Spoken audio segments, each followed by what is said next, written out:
Regard de l'ONU impassible. L'ONU a même fourni les bus qui emmenaient aux Serbes, qui emmenaient les Bosniaques. Je veux dire, l'ONU serait, entre guillemets, ruinée si à chaque fois elle devait payer. Donc l'ONU ne veut pas payer, préfère s'en tenir aux dénégations. Non, il n'y a rien. L'ONU pense que ce qui n'est pas admis, peut-être, n'existera pas. Nouveau secrétaire général de l'ONU, Antonio Guterres, vous souriez, ça veut dire que vous adorez, donc vous avez peut-être de l'espoir que ces pages sombres se tournent. C'est un homme, je le dis à chaque fois, je me répète, mais c'est un homme qui ne pratique pas la langue de bois, qui pendant 10 ans, en se battant pour les migrants et pour les réfugiés, à la tête du HCR, a prouvé que c'était vraiment un homme bien et qui disait ce qu'il pense.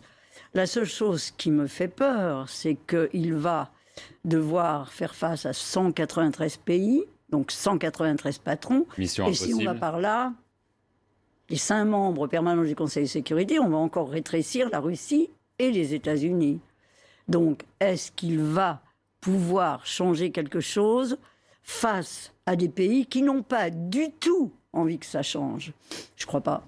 Merci beaucoup Célia de la Varenne pour votre témoignage sur la face cachée des missions des Nations Unies. Merci à vous d'avoir regardé cet entretien sur France 24. Restez sur notre antenne pour plus d'informations.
Fraternité générale.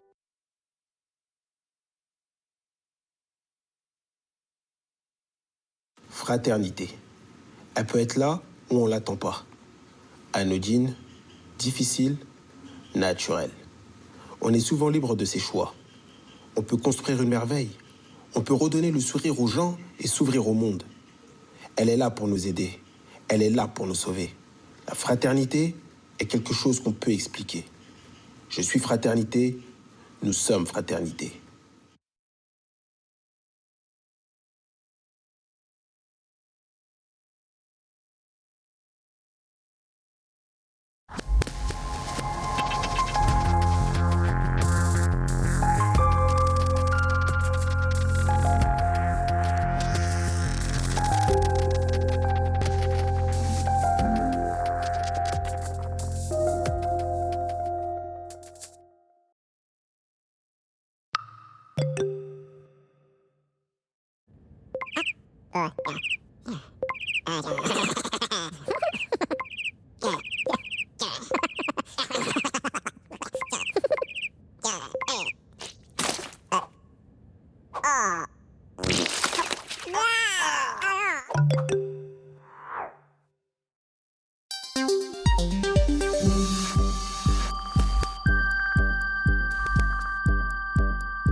Bonjour à tous, il est 6h, bon réveil sur France Info.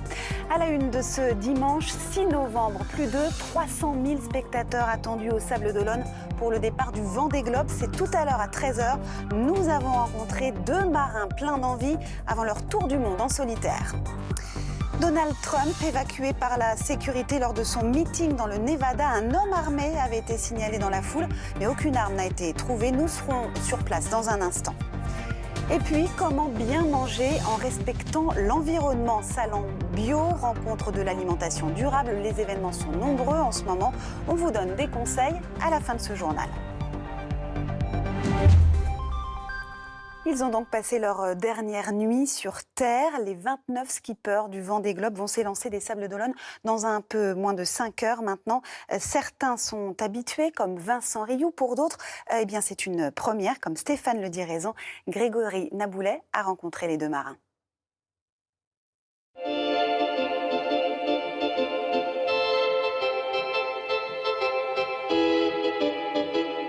C'est le jour J pour les 29 skippers au départ de ce 8e Vendée Globe. Le grand départ sera donné à 13h02 précise. 10 bateaux vont se disputer la victoire finale. Parmi eux, celui-ci, celui d'Armel Lecléache. Et pourquoi pas celui de Vincent Rioux. Il a déjà gagné le Vendée Globe en 2005. Il s'élance pour son 4e tour du monde en solitaire. Ça fait 3 semaines qu'on parle de cette course. Ça fait 3 semaines qu'on essaye de partager notre passion pour notre sport et pour cette course. Mais là maintenant, il va être temps d'arrêter d'en parler. Il va être temps de passer à l'action. Il y a donc d'un côté les compétiteurs, de l'autre ceux qui se lancent un défi personnel. C'est le cas de Stéphane Le Diraison, il a 40 ans, il va disputer son premier Vendée Globe. Il nous a ouvert les portes de son bateau, notamment pour répondre à la question que tout le monde lui pose: qu'allez-vous manger pendant 3 mois? C'est un mix hebdomadaire entre des conserves, du déshydraté, enfin du lyophilisé, des aliments sous vide, donc ça c'est quand même vraiment meilleur, avec quelques petits gâteaux pour se faire plaisir quand même. La nourriture, ça va avec le bien-être. Et j'ai besoin parfois de me faire un petit peu plaisir. Et tant pis, j'accepte d'avoir 50 kilos de trop peut-être. Mais en contrepartie, je me sentirai mieux et je mangerai tout ce dont j'ai besoin. Plus de 300 000 personnes sont attendues aujourd'hui au Sables d'Olonne pour souhaiter bon vent aux 29 marins. Une dernière bouffée de chaleur humaine avant la solitude sur les océans.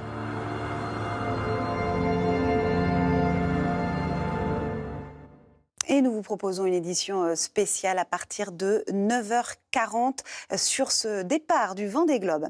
Décidément, la fin de campagne aux États-Unis est très tendue. Fait rare, hier, Donald Trump a dû être évacué de la scène en urgence après des rumeurs sur un homme armé à Reno, dans le Nevada. Les précisions de nos envoyés spéciaux Benjamin Savard et Ben Barnier. Je peux vous dire que pour moi cela a été très impressionnant de voir les Secret Service débarquer sur le podium et emmener le candidat républicain en coulisses. Je peux vous dire également que la scène faisait très film hollywoodien.